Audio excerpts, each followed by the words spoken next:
Hi, everybody. Hello. Hello. Hey, welcome. It's another exciting episode of Fresh Forward. And today we have a very special treat.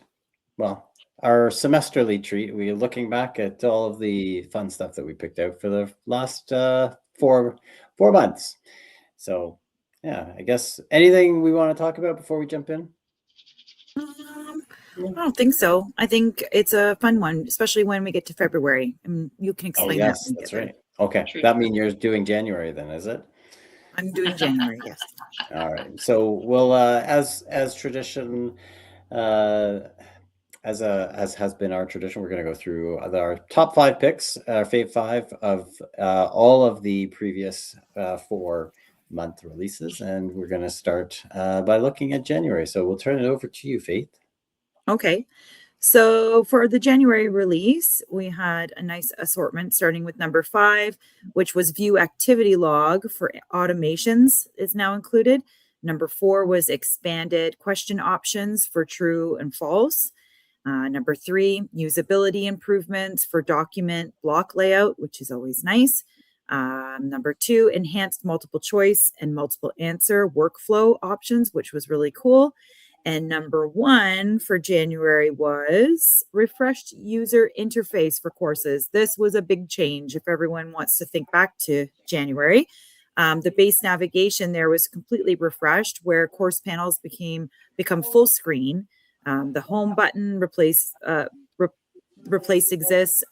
Course ID and title in the header bar, full width banner, branded course menu, and course switcher. So many changes there. And they reflected an extensive feedback from instructors, administrators, and students, and they aim to use screen space more effectively, reduce navigation errors and accidental exits, which I know I did all the time, improve performance and page load times, clearer context and orientation, and they were to also minimize motion for a smoother, more intuitive navigation.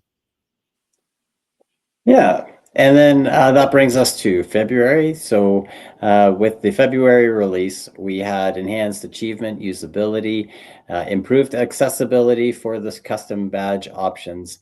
There's also automations to remind students to check their feedback. You may remember that. And then the vertical blocks, vertical stacking of blocks was our number 2 pick, which means our number 1 pick for February was actually a special report talking about Anthology's response to new feature releases. And this was actually on the tails of the number 1 release from January with that course banner update. I don't know how many times we heard dystopian in reference to an update, but there was just kind of that gradient that really kind of made it difficult for folks to fully appreciate the banner image update, but very, very, very fast. Anthology took that feedback and turned around and made those changes. So our number 1 pick for February was actually just highlighting how responsive Anthology, now Blackboard, has been to user feedback. Great. Okay, so moving on to the month of March this past semester.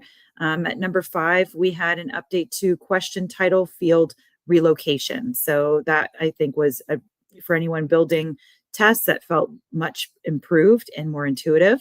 Number 4 was partial credit limits removed for multiple choice and multiple answer questions, which was a good move, I think, for sure. Number 3, generate knowledge checks with AI. So an AI feature was expanded, which is neat. Number 2, enhanced threading experience in course messages, which I think a lot of faculty would appreciate. And then at number 1 for March, we had add a second participation requirement and due date to discussion boards. A very, very needed add, I think, here, where instructors can add a second due date with participation requirements, and they can set how many posts or replies and or situation there for students that they must complete for each due date. The grade discussion option must be selected and disallow student posts or replies after the final due date by selecting stop discussion activity after last due date.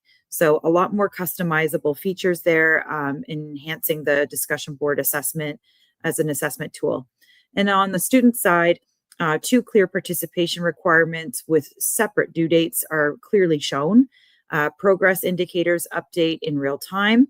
And once all requirements are met, the discussion board is then marked complete and progress tracking will update.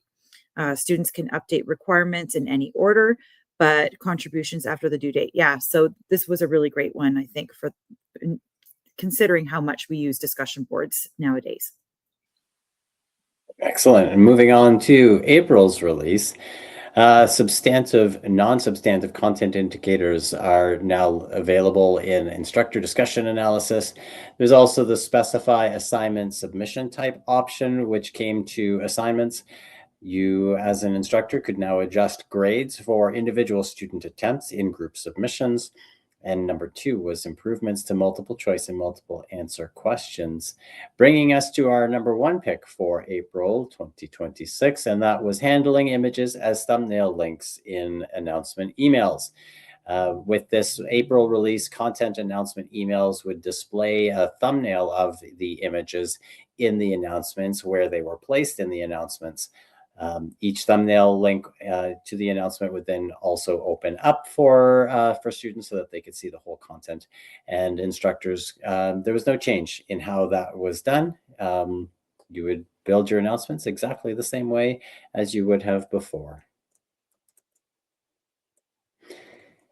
And that wraps up our semester in review for the winter 2026. Looking at all of our favorite releases. Hopefully this has been enjoyable. Yeah. Great. Okay.